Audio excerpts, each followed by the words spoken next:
Daily PYQ series में आपका स्वागत है। निम्नलिखित में से कौन सा युग्म सुमेलित नहीं है?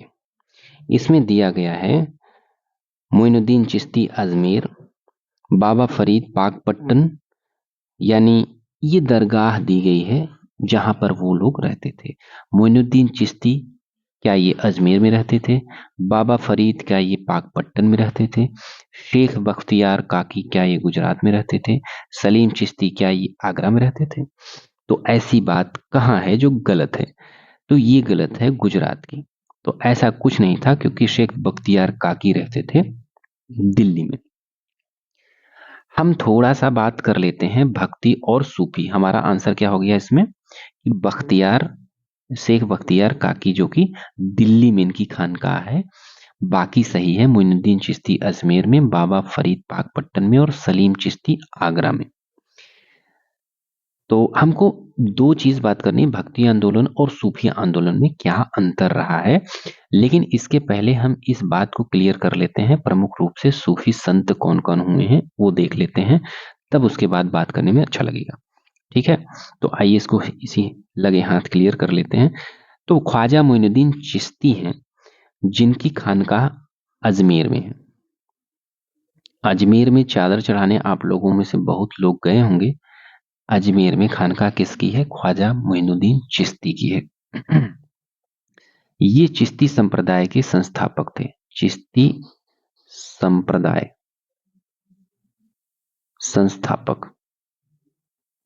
संस्थापक, ठीक है, ये बात हो गई।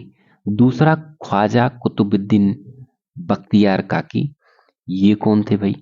इनकी खानकाह दिल्ली में है, जो कि अभी हमने पीछे देखा अपने सवाल में, और इन्हीं के नाम पर ही कुतुब मीनार का नाम रखा गया है। कुतुब मीनार नहीं, हाँ, और इनका खानकाह कहाँ है? दिल्ली में।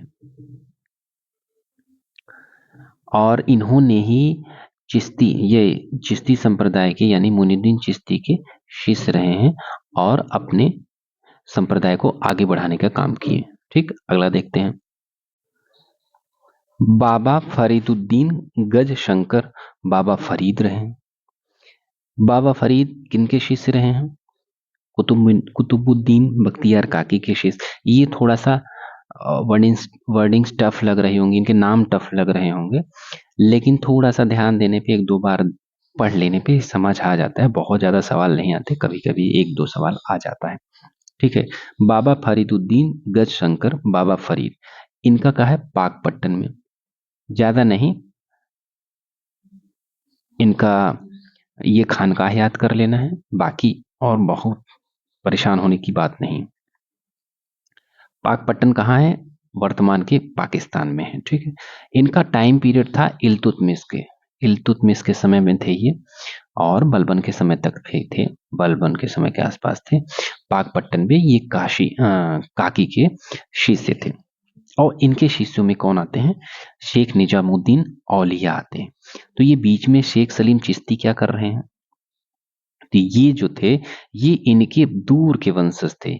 ये देखो, ये 13वीं शताब्दी में लगभग रहते हैं, ये 16वीं शताब्दी में आते हैं, वही जो शेखू बाबा की बात कर रहे थे, शेख सलीम चिश्ती वाला। तो अकबर के काल में रहते हैं। अकबर के काल में ये इनकी खानकाह होती है फतेहपुर सीकरी में, फतेहपुर सीकरी में, और इन्हीं के नाम पर जहांगीर का नाम सलीम पड़ता है। अब बाबा गज शंकर के यानी बाबा फरीद के शिष्य हुए शेख निजामुद्दीन औलिया। इनका नाम काफी फेमस है। औलिया कहाँ है? दिल्ली में है, दिल्ली में है। इनको क्या बोला जाता है? महबूब ए इलाही। ये इंपॉर्टेंट है कि भाई महबूब ए इलाही के नाम से कौन सूफी संत प्रसिद्ध है? महबूब ए इलाही यानी ईश्वर का प्रिय। और ये फेमस इसलिए भी है कि अमीर खुसरो के गुरु रहे हैं, यानी इनका शिष्य कौन है? अमीर खुसरो रहा है, इसलिए भी ये फेमस है।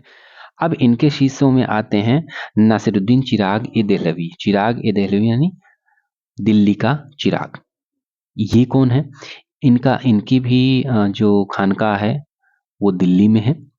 औलिया के शिष्य रहे हैं।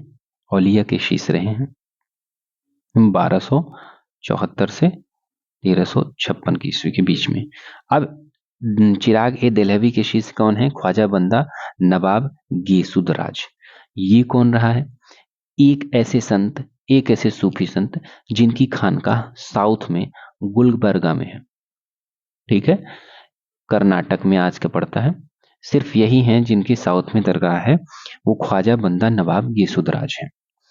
और इन सब को मिला लिया जाए, यानी जो भी सूफी संत रहे हैं प्रेम में, भक्ति में, तो प्रेम की बात करते हैं ये सब, सहिष्णुता की बात करेंगे। अगर मोटा माटी इन लोगों की विचारधारा की बात करें तो, और सेवा की बात करेंगे, इन तीनों के आसपास ही ये सबका, इन सबका जो विचार रहा है वो रहा है। अब हम थोड़ा सा बात कर ले रहे हैं सूफी, ये जो संत हैं, संत यानी भक्ति आंदोलन और सूफी आंदोलन कब आया, ये थोड़ा सा मुझे इंपॉर्टेंट लगा, लेकिन उसको पहले बात कर लिए। ठीक है, सूफी आंदोलन आखिर ये शुरुआत कब से हुआ? ठीक, भक्ति आंदोलन की शुरुआत होती है 7वीं से 12वीं शताब्दी, 7वीं से 12वीं शताब्दी बता चुके हैं। 7वीं यानी 601 से 699, 12वीं यानी एक कम कर दो, 1101 से 1199 ईस्वी के बीच में, समझने के लिए है, बाकी बाद में 1200 जोड़ लोगे। ठीक है, ये साउथ में हुआ, साउथ इंडिया में। भक्ति आंदोलन की शुरुआत कहाँ हुई? साउथ इंडिया में। किसके द्वारा? नैनार और अलवार संतों द्वारा। अलवार कौन थे? अलवार विष्णु भगवान के भक्त थे। और नैनार कौन थे? नैनार शैवानी शिव। नयन से याद रखो, नयन कितने? 3 हैं। किसको? शिव को। तो ये कितने हैं? 63 लोग हैं, ये सब मिला के। ठीक, अब उत्तर भारत में कब ये आते हैं भाई? साउथ में तो ठीक है, नॉर्थ में कौन लेके आता है? नॉर्थ में लेके आते हैं रामानंद। कब लेके आते हैं? 12वीं शताब्दी में, 12वीं शताब्दी में। और हिंदी का प्रयोग करने वाले पहले संत थे ये, और कबीर, रैदास इनके शिष्य माने जाते हैं। अगर हिंदी की बात करें तो आचार्य रामचंद्र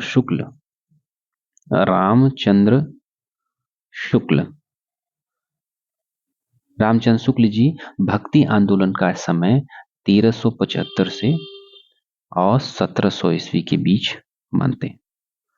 ठीक, और भक्ति आंदोलन में शंकराचार्य, रामानुजाचार्य, और उत्तर भारत में आ जाओगे तो रामानंद, कबीरदास, गुरु नानक देव, मीराबाई, तुलसीदास, चैतन्य महाप्रभु और सूरदास, नामदेव, तुकाराम, ये सब होते हैं भक्ति आंदोलन के संत थे। ठीक है, अब वहीं सूफी आंदोलन की बात जब करते हैं तो कौन कौन होता है? पहली बात तो सूफीवाद स्टार्ट कहां से हुआ?